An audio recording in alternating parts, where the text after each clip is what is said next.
Bhavani ஜமுக்காலம் கலெக்ஷனை Ramraj cotton நிறுவனம் சென்னை கோட்டூர்புரம் அண்ணா நூற்றாண்டு நூலகத்தில் அறிமுகம் செய்தது. தொடர்ந்து செய்தியாளர்களிடம் பேசிய ராம்ராஜ் காட்டன் நிறுவன தலைவர் KR நாகராஜன், ஆடைகளில் மட்டுமல்லாமல் வீடுகளை அலங்கரிப்பதற்கான துறையிலும் ராம்ராஜ் நிறுவனம் நுழைந்துள்ளதாகவும், பவானி ஜமுக்காலத்தை நவீன வடிவமைப்புகளுடன் புதுப்பித்து வழங்கியுள்ளதாகவும் கூறினார். மேலும் புதிய வண்ணங்கள், நவீன வடிவங்கள் மற்றும் ஜமுக்கால பைகள் போன்ற பயன்பாட்டு பொருட்கள் மூலம் பாரம்பரியமான ஜமுக்காலத்தில் புதுமைகளையும் நவீன அம்சங்களையும் இணைத்து அதன் தனித்தன்மையை இழக்காமல் இன்றைய தலைமுறையினரையும் ஈர்க்கும் வகையில் இந்த ஜமுக்காலங்கள் உருவாக்கப்பட்டுள்ளதாக கூறினார். நிகழ்ச்சியில் ஜமுக்காலத்தின் பாரம்பரியம், பண்பாடு, முக்கியத்துவம் குறித்த விழிப்புணர்வை ஏற்படுத்த அமர் ரமேஷ் ஜமுக்காலம் பீப்பிள்ஸ் ஸ்டடி ஆஃப் இந்தியா என்ற நூலும், அன்புடன் பவானி என்ற விளக்க சித்திரங்கள் கொண்ட குழந்தைகள் நூலும் வெளியிடப்பட்டது.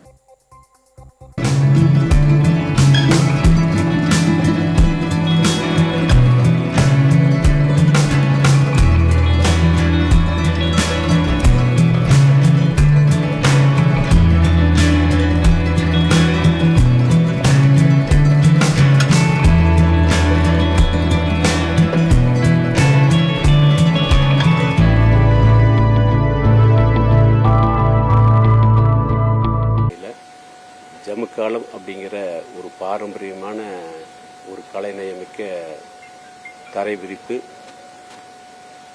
அந்த ஏரியாவில் இருக்கக்கூடிய நெசவாளர்கள் தயார் பண்ணி விற்பனை செய்துட்டு வந்துட்டு இருந்தாங்க. ஒரு பவானி சுற்றி இருக்கக்கூடிய கிராமப்புறத்தில் சுமார் ஒரு 5000 குடும்பத்துக்கு மேலே இந்த ஜமுக்காலம் நெசவு பண்ணிட்டு இருந்தாங்க. கலாச்சாரம் மாறுறதுனால எல்லா சேர், டேபிள், நாட்காலிகள் வந்ததுனால தரை விரிப்புகள் உடைய விற்பனை மங்கி போச்சு. அதனால் அந்த நெசவு அழிஞ்சு போச்சு. எப்படி ராம்ராஜ் காட்டன் வேட்டியை, அழிஞ்சு போன வேட்டியை மீட்டெடுத்ததோ அதே மாதிரி நம்முடைய இந்திய கலாச்சாரத்துக்கு உடைய நெசவு பொருட்களை, தயாரிப்புகளை மீட்டெடுப்பது ஒரு கடமையாக ராம்ராஜ் எடுத்துக்கொண்டு இந்த ஜமுக்காலத்தை மீண்டும் வித்தியாசமாக பிரசன்டேஷன் செய்வதற்காகவே இந்த விழா. தூத்துக்குடி மாவட்டம் கோவில்பட்டியில் இளைஞர் வெட்டி படுகொலை செய்யப்பட்ட சம்பவத்தில் உடலை வாங்க மறுத்து கிராம மக்கள் சாலை மறியலில் ஈடுபட்ட நிலையில் அதிமுக முன்னாள் அமைச்சர் கடம்பூர் ராஜு போராட்டத்தில் ஈடுபட்டவர்களை சந்தித்து நடவடிக்கை எடுப்பதாக உறுதியளித்தார். சங்கரலிங்கபுரம் 2வது தெருவைச் சேர்ந்த மனோஜ் என்ற இளைஞர் அடையாளம் தெரியாத கும்பலால் வெட்டி படுகொலை செய்யப்பட்ட நிலையில் குற்றவாளிகளை உடனடியாக கைது செய்ய வலியுறுத்தி இளைஞரின் உறவினர்கள் உடலை வாங்க மறுத்து சாலை மறியலில் ஈடுபட்டனர். இந்நிலையில் போராட்டத்தில் ஈடுபட்டவர்களை அதிமுக முன்னாள் அமைச்சரும் கோவில்பட்டி சட்டமன்ற உறுப்பினருமான கடம்பூர் ராஜு சந்தித்து உரிய நடவடிக்கை எடுக்கப்படும் என உறுதியளித்தார். கோவையில் நலத்திட்ட நாடகங்களை அரங்கேற்ற ஸ்டாலின் வருகை புரிந்ததில் மக்கள் உயிரை கையில் பிடித்தபடி பயணிக்கும் நிலை ஏற்பட்டது. அரசு பேருந்தில் ஸ்டாலின் கூட்டத்திற்காக ஆட்களை சேர்க்கும் பணி ஒருபுறம் நடைபெற, மறுபுறம் ஸ்டாலின் போனதும் பொறுப்பற்ற முறையில் காவல்துறையினர் கிளம்பியதில் கடும் போக்குவரத்து நெரிசல் ஏற்பட்டது. இதனால் பள்ளி, கல்லூரி மாணவர்கள் பாதிக்கப்பட்டதோடு ஆம்புலன்ஸில் உயிருக்கு போராடும் நோயாளிகளை உரிய முறையில் மருத்துவமனையில் சேர்க்க முடியாத பரிதாப நிலை ஏற்பட்டது. இதையடுத்து கோபமடைந்த சிலர் ஸ்டாலின் தான் வராரு, உயிரை வாங்க போறாரு என வேதனையுடன் விமர்சித்தனர். கடலூர் மாவட்டம் புவனகிரி குடியிருப்பு பகுதி மற்றும் போக்குவரத்து சாலை பகுதியில் கழிவுநீர் தேக்கமடைந்ததில் கொசு தொல்லை அதிகரித்து உடல்நலக் கோளாறு ஏற்படுவதாக புகார் எழுந்துள்ளது. பல மாதங்களாக கால்வாயில் கழிவுநீர் கசடுகள் தேங்கி துர்நாற்றம் வீசுவது குறித்து புகார் அளித்தும் நடவடிக்கை எடுக்கப்படவில்லை என கூறப்படுகிறது.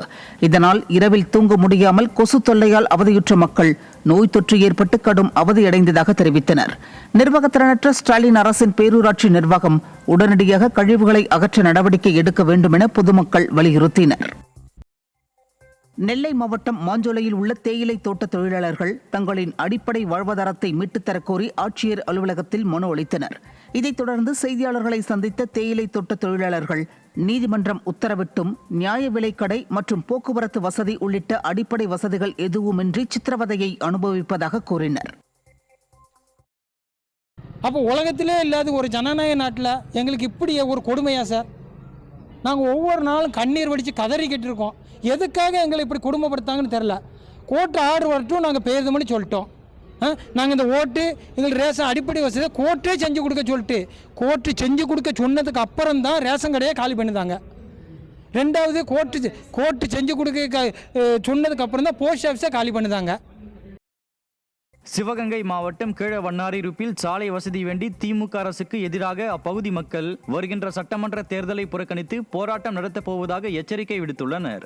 மேல வண்ணாரிருப்பில் இருந்து உரத்துப்பட்டி செல்லும் சாலை தற்போது முற்றிலும் சேதமடைந்துள்ளதால் பள்ளி மாணவர்கள் மற்றும் பொதுமக்கள் அடிக்கடி விபத்துக்குள்ளாகி அவதியடைந்து வருவதாக அப்பகுதி கிராம மக்கள் வேதனை தெரிவித்துள்ளனர். மேலும் இதுகுறித்து ஊரக வளர்ச்சித்துறை அதிகாரிகள் வனத்துறையிடமிருந்து முறையான அனுமதி கிடைக்கவில்லை என்று கூறி பொதுமக்கள் காதில் பூ சுற்றுவதாக குற்றம் சாட்டியுள்ளனர்.